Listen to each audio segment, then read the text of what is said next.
जब सम्राट अशोक के काल में पूरा यानी बुद्धिज्म बुद्ध ही बुद्ध था पूरे विश्व में, और इतने स्तूप बनाए थे, तो अब भी खुदाई में बुद्ध की ही मूर्ति निकलती है। वो पुष्पमुक्त शुंग के वंशज है ऐसा बोल रहे, लेकिन हम भी उनके दादा सम्राट अशोक के वंशज है। उनके दादा थे, परदादा वो थे, तो उनके हम वंशज है और हम कमजोर नहीं है। सम्राट अशोक ने जो युद्ध किया था, कलिंग युद्ध, उसके बाद में बुद्ध का मार्ग अपनाया था, और उस मार्ग को अपनाने के बाद उन्होंने तलवार नीचे रखी थी। आज भी यदि सम्राट अशोक की तलवार यदि बाहर निकले तो इनको इनकी नानी याद आएंगी। तो भाई संविधान लागू है और क्या हमारा अपमान ही होते रहेगा क्या? तो सबको तो मिल रहा है, हम तो उनको कुछ नहीं बोल रहे। भाई हिंदू का हिंदू, उनका मंदिर में उनका काम चल रहा है, क्रिश्चियनों का चल रहा है, मतलब अलग अलग रिलीजन जो है वो अपने अपने जैसे चलाते हैं। तो भाई बौद्धों का भी तो उनको मिलना चाहिए। ये आवाज उठेगी और वो बिहार से ही उठेगी। अगर वो लोग नहीं हटते हैं तो नहीं, उनको हटना पड़ेगा। क्यों मालूम हो गई है, हमारी अमेरिका में भी आंदोलन कर रहे हैं लोग, लंदन में भी आंदोलन हो रहा है, तो जापान में भी हो रहा है, थाईलैंड में भी हो रहा है। तो सब विश्व की लड़ाई है, अभी उनको मानना ही पड़ेगा। नेशनल मीडिया क्यों दिखाए? क्योंकि नेशनल मीडिया तो 15% लोगों का है, जो सवर्णवादी उच्च विचार वाले लोग हैं उनका है। वो हमारी बात क्यों दिखाएं? अब हम फेल इसमें है कि भाई हमारा अपना मीडिया हम तैयार नहीं कर पाए। हम भले ही बोलते हैं कि भाई हम बड़े लोग हैं, बाद भी हम थके नहीं, क्योंकि हम सम्राट अशोक के वंशज है, और हमारे राजा ने जो पूरे भारत भर में इतना सब राज्य किया, और उन्होंने 84,000 स्तूप को बांधा है, और जो महाबोधि महाविहार सम्राट अशोक की देन है। तो हम सम्राट अशोक के वंशज होने के कारण हम में वो जोश था, इसलिए हम नारा लगाते हुए आए।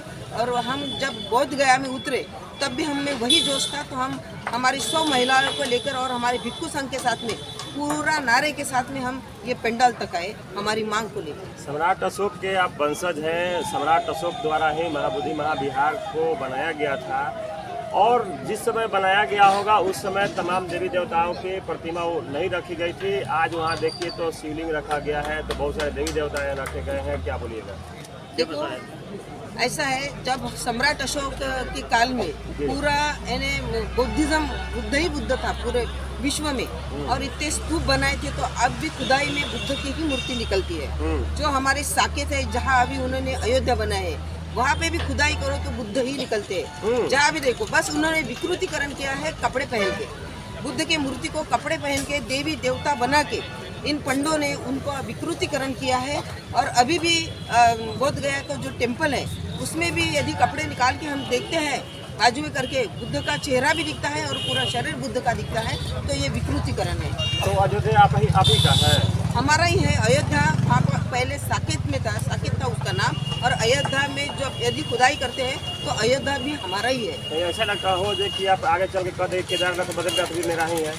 नहीं, वो तो है हमारा, अयोध्या है जो है हमारा, हम वही कहेंगे।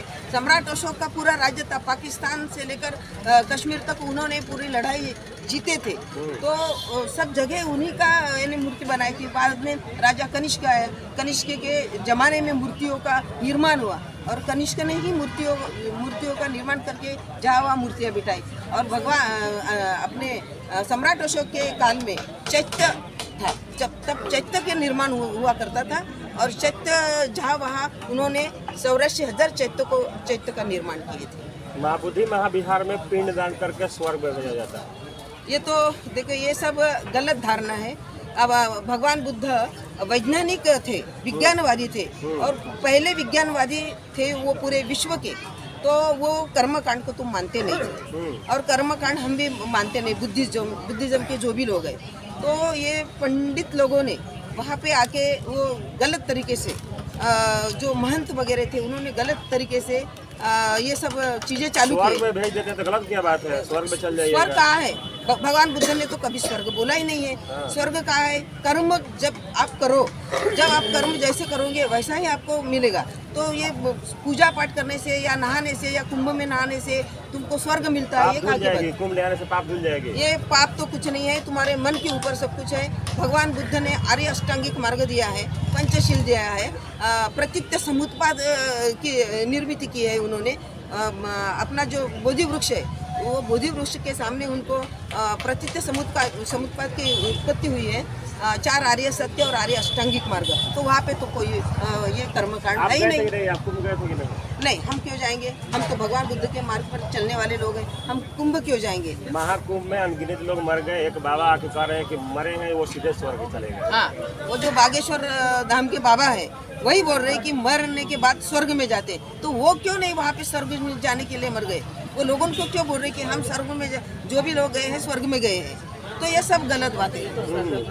तो अभी भी एक बाबा आते हैं और कहते हैं कि हम पुष्पमित्र शुंग के वंशज हैं। वो तुक्ष भिक्षु बैठे हुए हैं धरना पर अपने मांगों को लेकर, उसको थप्पड़ मारो, हटा दो। देखो, वो पुष्पमुक्त शुंग के वंशज है ऐसा बोल रहे, लेकिन हम भी उनके दादा सम्राट अशोक के वंशज है। उनके दादा थे, परदादा वो थे, हाँ। तो उनके हम वंशज है और हम कमजोर नहीं हैं। सम्राट अशोक ने जो युद्ध किया था, कलिंग युद्ध, उसके बाद में बुद्ध का मार्ग अपनाया था और उस मार्ग को अपनाने के बाद उन्होंने तलवार नीचे रखी थी। आज भी यदि सम्राट अशोक की तलवार यदि बाहर निकले तो इनको इनकी नानी याद आएंगी, लेकिन हम बुद्ध भगवान के वंशज है और शांति के प्रतीक को हमको भगवान बुद्ध ने समझाया है, शांति, मैत्री, करुणा, मुदिता। तो इसीलिए हम संवैधानिक पद्धति से हमारे हक को मान रहे हैं। अगर वो नहीं हटते हैं तो क्या होगा फिर? अगर वो लोग नहीं हटते हैं तो नहीं, उनको हटना पड़ेगा, क्योंकि हमारी जो मांग है पूरा विश्व, अभी तो आपके चैनल के माध्यम से, वो तो टीवी पे या पेपर के माध्यम से तो किसी को पब्लिसिटी नहीं कर रहे, उन्हीं के पास में सब है, लेकिन आपके चैनल के माध्यम से ये सब जगह अभी विश्व में ये लड़ाई सबको मालूम हो गई है। हमारी अमेरिका में भी आंदोलन कर रहे हैं लोग, लंदन में भी आंदोलन हो रहा है, तो जापान में भी हो रहा है, थाईलैंड में भी हो रहा है, तो सब विश्व की लड़ाई है। अभी उनको मानना ही पड़ेगा, बस समय लगा रहे हैं, लेकिन मानना तो उनको पड़ेगा ही। चलिए, धन्यवाद। तो आप लोग लगातार बोलते हैं शांति शांति शांति, शांति से आप लोग की मांग मिल जाएगी? मिल जाएगी, मिल जाएगी। क्योंकि बाबा साहब ने भी शांति से सब यानी सब आंदोलन करे और उनको मिल गया है पूरा। आज 37 दिन हो गया, सरकार कुछ खोज खबर भी नहीं की है कि कितने भिक्षु बैठे हैं, कितने उपासक उपासिका बैठे हैं। सरकार का यानी जो भी सरकार है वो इसके यानी जो भी विचारधारा है हमारी बुद्ध की, उसके विरुद्ध ही है ना, तो वो क्यों ये करेंगे? आपकी सरकार तो ज़्यादातर महाकुंभ नहवाने में ध्यान देती है। हाँ, महाकुंभ में ध्यान देती है और बाहर के देश में गए तो बुद्ध बतलाते हैं कि हम बुद्ध के देश से आए हैं, और फिर वहाँ से फंड भी लेते हैं और वहाँ से बुद्ध की मूर्ति भी देते हैं उनको कि हम बुद्ध के देश से आए हैं। तो जो अभिमान बताते हैं, तो यहाँ दिखाना चाहिए उन्होंने कि हम बुद्ध के देश से आए, तो बुद्ध का पूरा महाविहार बुद्ध बौद्धों का है, वो दिखलाना चाहिए ना, दिखना भी चाहिए ना। इतने बड़े आंदोलन को अपना परिचय दीजिए। मैं सुचिता बुरबुरे नागपुर से हूँ। मैं धम्मदीना आर्य जी से उनके यहाँ से उनके साथ में आई हूँ नागपुर से। धन्यवाद बाबा जी। जी आप मैडम, अपना परिचय बताइए। मैं तनुजा नेपाल है। मैं भंडारा से हूँ, लेकिन मैं नागपुर के टीम के साथ धम्मदीना भिक्षुनी के साथ मैं उनके साथ आई हूँ।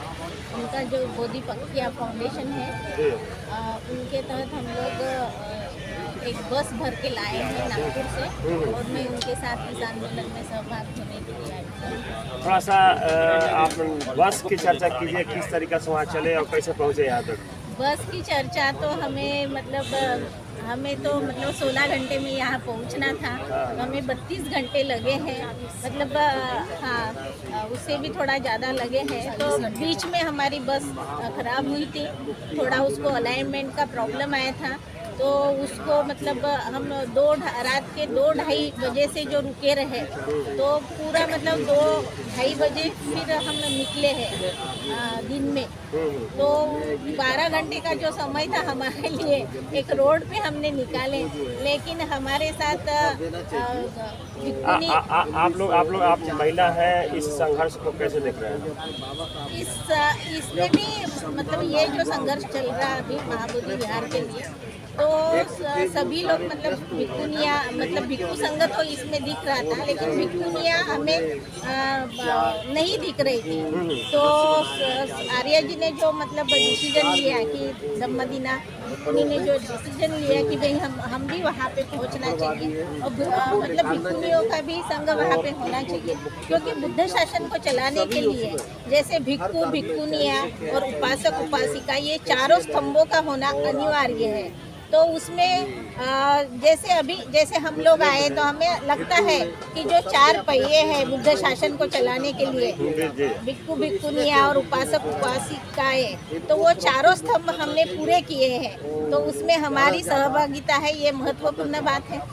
चलिए अपना परिचय दे दीजिए फिर से। मैं तनुजा नेपाले भंडारा से हूँ और मैं चाहती हूँ कि जब तक बीटी एक्ट रद्द न हो तब तक ये आंदोलन चलता रहे, चाहे उसके लिए कई साल चले। आप अभी पूछ रहे थे ना कि भाई आप एक तो बड़े शांति से चला रहे हो, ऐसा मत समझिए शांति से, खाली पेंडाल में ही आप अपना यूट्यूब चैनल को मत लेके आइए, उधर भी जाइए कि यहाँ पे ब्राह्मण समाज से भी ब्राह्मण सभाएं चल रही है, जितने भिक्षु यहाँ पे बैठे हैं उससे अधिक ब्राह्मण इधर भी गया में बैठे हैं, तो हलचल तो है ना। वो भले ही वो मीडिया में नहीं दिखा रहे, लेकिन ब्राह्मण सभा में भी जो हलचल हुई है कि अभी इसका क्या करेंगे हम, किस तरीके से पहले से 10 गुना सुरक्षा बढ़ा दी गई है। हाँ, सुरक्षा बढ़ी है, तो ये भी तो आंदोलन का मतलब ये है ना कि भाई वो भी सोचने पे मजबूर हुए हैं कि हमें किस तरीके से रिजल्ट देना है। तो ब्राह्मण समाज भी बहुत बड़े पैमाने पे आज चर्चा के लिए बैठा है,